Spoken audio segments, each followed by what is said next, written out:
بسم اللہ الرحمن الرحیم۔ گریٹ اسلامک ورلڈ کے تمام ویورز کو السلام علیکم۔ کسی گاؤں میں ایک کسان رہتا تھا۔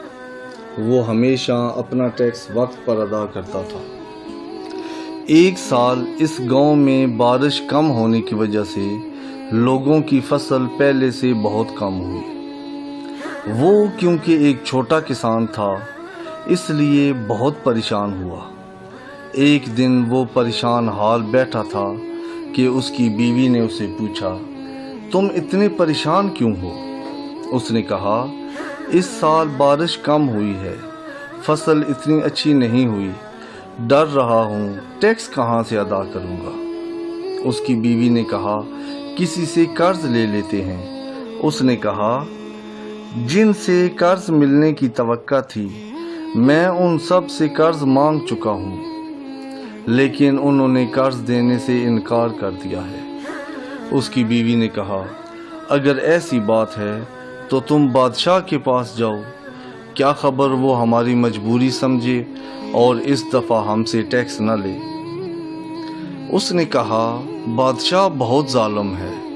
بہرحال بادشاہ سے بات کرنے کے سوا کوئی چارہ کار بھی نہیں ہے۔ یہ سوچ کر وہ اٹھا اور بادشاہ کے محل کی طرف چل پڑا۔ راستے میں اس نے سوچا، میں کہیں غلط تو نہیں کر رہا جو بادشاہ کے پاس جا رہا ہوں۔ ایسا نہ ہو بادشاہ غصے میں آ کر میری تمام زمین مجھ سے چھین لے اور مجھے قید کر دے یا قتل کروا دے۔ یہ سوچ کر اس کا دل بہت پریشان ہوا، لیکن ہمت کر کے اس نے دوبارہ ارادہ کیا اور بادشاہ کے محل کی طرف چل پڑا۔ بادشاہ کے محل کے باہر ایک دربان کھڑا تھا۔ کسان نے دربان سے کہا، مجھے بادشاہ سے ملنا ہے۔ دربان نے اسے دھتکار دیا۔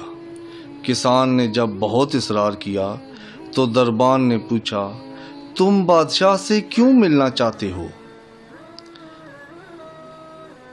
کسان نے دربان کو تمام ماجرا سنا دیا۔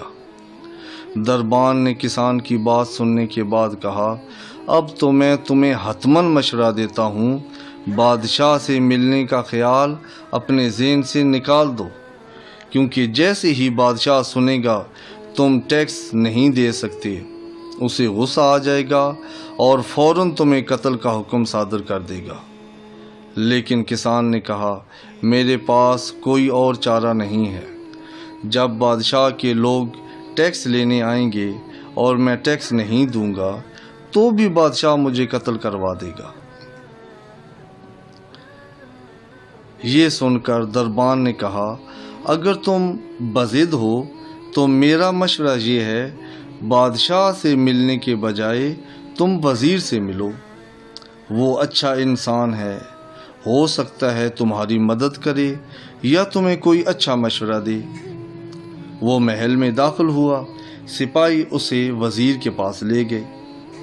وزیر نے اس سے آنے کی وجہ پوچھی تو کسان نے بتایا، اس سال بارش کم ہوئی ہے، میرے پاس بادشاہ کو دینے کے لیے ٹیکس نہیں ہے، میں چاہتا ہوں مجھے کچھ مہلت مل جائے۔ وزیر نے کہا، تم بیٹھو، میں بادشاہ سے بات کرتا ہوں۔ وزیر بادشاہ سے بات کرنے کے لیے اٹھا، لیکن اس کے چہرے کا رنگ اڑا ہوا تھا۔ کافی دیر کے بعد وزیر واپس آیا تو اس کے چہرے پر خوشی کے آثار تھے۔ کسان نے وزیر سے پوچھا، تم جب گئے تھے تو تمہارا رنگ اڑا ہوا کیوں تھا؟ وزیر نے کہا، شاید تم نہیں جانتے، بادشاہ کو جب غصہ آتا ہے تو اپنے بھائی اور بیٹے پر بھی رحم نہیں کرتا، اس لیے میں ڈر رہا تھا کہ کہیں بادشاہ مجھے قتل ہی نہ کروا دے۔ لیکن خدا کا شکر ہے کہ بادشاہ نے میری درخواست مان لی اور میری بات مان کر اس سال کا ٹیکس تمہارا معاف کر دیا ہے۔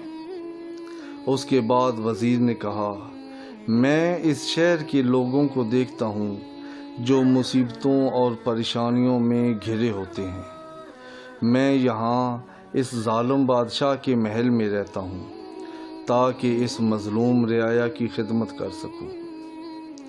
کسان اس کے بعد گھر واپس آ گیا۔ اس نے سوچا، میں سمجھتا تھا وزیر مال و دولت کے لیے بادشاہ کا وزیر ہے، جبکہ وہ تو لوگوں کی خدمت کے لیے وہاں بیٹھا ہوا ہے۔ دوستو، عبادت یہ نہیں انسان سارا دن مسجد میں بیٹھا رہے، بلکہ اصل عبادت لوگوں کی خدمت کرنا ہے۔ کوئی شخص رسول خدا حضرت محمد مصطفیٰ صلی اللہ علیہ وآلہ وسلم کے پاس گیا اور عرض کی، یا رسول اللہ صلی اللہ علیہ وآلہ وسلم، میں بہت گناہ گار ہوں۔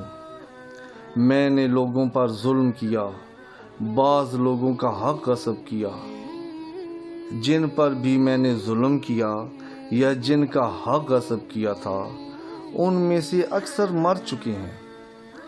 میں اپنے گناہ سے توبہ کیسے کروں، کیونکہ ان مرے ہوئے لوگوں کے پاس جا کر معافی مانگنا ممکن نہیں ہے۔ رسول خدا حضرت محمد مصطفیٰ صلی اللہ علیہ وآلہ وسلم نے فرمایا، مستحق لوگوں کو ڈھونڈو اور ان کی مدد کرو۔